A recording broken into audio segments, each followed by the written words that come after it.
చూసారు గదా! ఒక కేసు బాధితుల తరపున ఒక కేసుని ఫైల్ జేయడానికి వెళ్తున్నప్పుడు, నా పైన జరుగుతున్నటువంటి చర్యలు గూడా తెలంగాణ రాష్ట్రం అంతా చూస్తున్నారు. సో, దయచేసి ఇదంతా ఏంటంటే, నన్ను థ్రెట్ చేసి 30 మంది పోలీసులు చుట్టూ ఉండి, "ఏయ్!" అని అంటే ఏకవచనంతో ఒక కోర్ట్ ఆఫీసర్‌నైన నన్ను కోర్ట్ ఆఫీసర్ అయినటువంటి నన్ను ఇట్లా మాట్లాడడం ఎంతవరకు సమంజసం? అదే విధంగా ఎవరైతే అక్యూజ్డ్ ఉన్నారో, ఇప్పుడు ఈ మంగ్లీ కోట్ల స్కామ్‌లో ఉన్నటువంటి మంగ్లీ అండ్ ఎవరైతే ఉన్నారో వాళ్ళందరికీ రాజలాంఛనాలతోనేమో స్వాగతం పలకడం.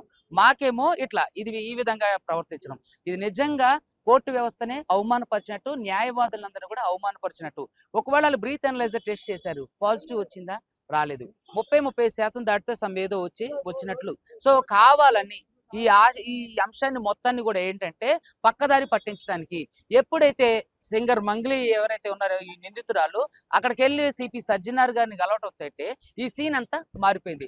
ఇక్కడ సిపి సజ్జనార్ గారు కూడా చాలా ఇక్కడ మాకు బాధ అంటే ఏంటంటే సిపి సజ్జనార్ గారు ఆవిడతో నవ్వుకుంటూ ఫోజులు ఇస్తున్నారు. ఒక నిందితురాల్ని మీరు పిలిచి ఇచ్చినప్పుడు బాధితులు కూడా ఎందుకని పిలవరు? అదే విధంగా అసలు ఒక నిందితురాలు ఇన్ని కోట్ల స్కామ్లు ఎదుర్కొని ప్రజలందరూ మద్దతు కూడగట్టుకొని పాపం బాధితులందరూ రోడ్ల మీదకి వచ్చి న్యాయం చేయమని అభ్యర్థిస్తుంటే ఒక నిందితురాలతో ఫోటో దిగుతారా? ఇది ఎంతవరకు సమంజసం? ఈవిడ ఏంటంటే విక్టిమ్ కార్డు ప్లే చేయడానికి ప్రయత్నం చేస్తుంది.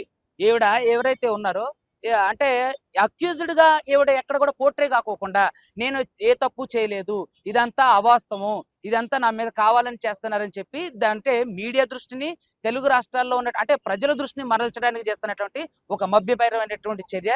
దయచేసి పోలీస్ వ్యవస్థ కూడా వాళ్ళకి సహకరిస్తుంది. బాధితులందరికీ కూడా న్యాయం జరగాలి. దీని మీద ఫెయిర్ ఎంక్వైరీ జరగాలి.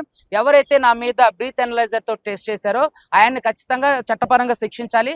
అదే విధంగా ఈ రోజు బార్ అసోసియేషన్ కి తెలంగాణ రాష్ట్ర బార్ అసోసియేషన్ కి రిప్రజెంటేషన్ ఇవ్వడం జరిగింది. ఇక నుంచి పోలీస్ స్టేషన్ కోర్టుకు వచ్చే ప్రతి పోలీసుని కూడా బ్రీత్ అనలైజర్ చేసిన తర్వాత మాత్రమే మేము కోర్టులోకి అనుమతిస్తాం. అదే విధంగా సార్ వాళ్ళు చెప్పారు. అదే విధంగా దీని మీద ఫెయిర్ ఎంక్వైరీ జరిగి అతని మీద గట్ట చర్యలు జరగకపోతే మాత్రం హైకోర్టులో అన్ని రకరకాల రిట్లు ఫైల్ చేయడానికి మేమంతా ఇప్పుడు అంటే సిద్ధంగా ఉన్నాం.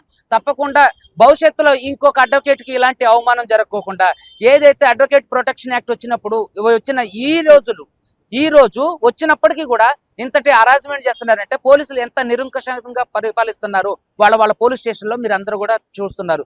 దయచేసి తెలంగాణ ప్రజలందరూ కూడా నేను అభ్యర్థించేది ఏంటంటే పోలీసులు చేస్తున్నటువంటి చర్యలంతా మీరు గమనిస్తున్నారు, సపోర్ట్ చేస్తున్నారు. దానికి మీకు అందరికీ కూడా నేను రుణపడి ఉంటా. అదే విధంగా నన్ను థ్రెటన్ చేస్తున్నారు. సో కాబట్టి నాకు థ్రెటన్ ఉంది. నాకు ఏదన్నా అయితే మంగ్లీ అండ్ పోలీసులదే బాధ్యత. ఇంకొక విషయం ఏంటంటే ఇప్పుడు ఏదైతే ఈ సినారియో అంతా జరుగుతుందో దీంట్లో బాధితులకు దయచేసి న్యాయం చేయండి. నా మీద ఏవైతే తప్పుడు ఆరోపణలు చేస్తుందో ఇప్పటి వరకు ఒక్క ఎవిడెన్స్ కూడా ఆవిడ ఇవ్వకపోవటం చాలా హాస్యాస్పదం. పోలీసులు కూడా అంటున్నారు ఇప్పటి వరకు ఒక్క ఎవిడెన్స్ కూడా ఇవ్వలేదు. అన్ని అలిగేషన్స్ చేస్తారు. నేను అన్ని వివరాలు చెప్తున్నా, అన్ని ఆధారాలు ఇస్తున్నా, బాధితులను తీసుకొచ్చి మాట్లాడిస్తున్నా, తప్పు చేస్తున్నా. మంగళి వచ్చి ఏదో ఒక స్టేట్మెంట్ ఇచ్చి వెళ్ళిపోతుంది. చెప్పు నీ దగ్గర ఉన్న ఆధారాలు ఏంటో చూపించమ్మా. ఈ రోజు ఆమె బంజారా బిడ్డ అయ్యి ఇంకొక బంజారా బిడ్డను లాగుతుంది. నాకు ఎవరు అంటే క్రష్ అని, నేను బిగ్ బాస్కి వెళ్ళాలని, ఫేమ్ కోసం చేస్తానని. ఈ రోజు సుబ్బు అనే ఆయన సడన్ గా రాలేదు. గత 9 సంవత్సరాల నా ఎక్స్పీరియన్స్ లో నేను ఎన్నో సామాజిక అంశాల మీద కొట్లాడా, ఎన్నో కేసులు ఫైల్ చేశా. నాకు పేదల అడ్వకేట్ అని పేరుందండి. నేను ఎన్నో కేసులు చేశా. ఇప్పటికీ కూడా మీరు కొట్టుకుంటే చాలా ఆర్టికల్స్ ఉంటాయి నా పేరు మీద చాలా మ్యాగజైన్స్ ఉంటాయి. నేను ఎన్నో సోషల్ కాస్ట్ మీద ఫైట్ చేస్తుంటా, కాజ్ మీద. సో ఇలాంటివన్నీ కూడా నేను ఎప్పుడు కూడా ఫేమ్ కోసం ప్రాకులాడిన వ్యక్తిని కాదు. ఈ కేసుని డైవర్ట్ చేయడానికి చేస్తున్నటువంటి అనాగరికమైన చర్య. దయచేసి ఇవన్నీ కూడా ఎవరు నమ్మొద్దు. అది బాధితులకు న్యాయం చేయటం కోసం దిగితేనే కదా ఇవన్నీ ఎదుర్కొంటున్నా నేను. సో బాధితులకు న్యాయం చేసే సమయంలోనే ఇదన్నీ చేస్తుంది. సో కాబట్టి ఈమె విక్టిమ్ కార్డ్ ప్లే చేయడానికి చేస్తుంది. కాబట్టి దయచేసి మీరు ఎవరు కూడా ఏమండి అవన్నీ కూడా బిగ్ బాస్ లో వెళ్తాడు 150 కోట్ల బయటకు వచ్చింది ఆల్రెడీ ఇప్పుడు కాదండి, నేను 2 సంవత్సరాల క్రితమే బిగ్ బాస్ ఇంటర్వ్యూకి వెళ్ళా. సో కాబట్టి ఇదంతా ఏంటి అని అంటే ఎందుకు తీస్తున్నావు వీడియో, ఎందుకు తీస్తున్నారు? హలో ఎందుకంటున్నా డిపార్ట్మెంటా? మేము కోర్టు ఆఫీసర్లం అయ్యా. ఏం చెప్తున్నావు అయితే? సో ఇక్కడ విషయం ఏంటంటే ఇదంతా కూడా పక్కదారి పట్టించే ప్రయత్నం చేస్తున్నారు. సో కాబట్టి దయచేసి ప్రజలందరూ కూడా దీన్ని గమనించాలి. ఆవిడ నమ్మొద్దు.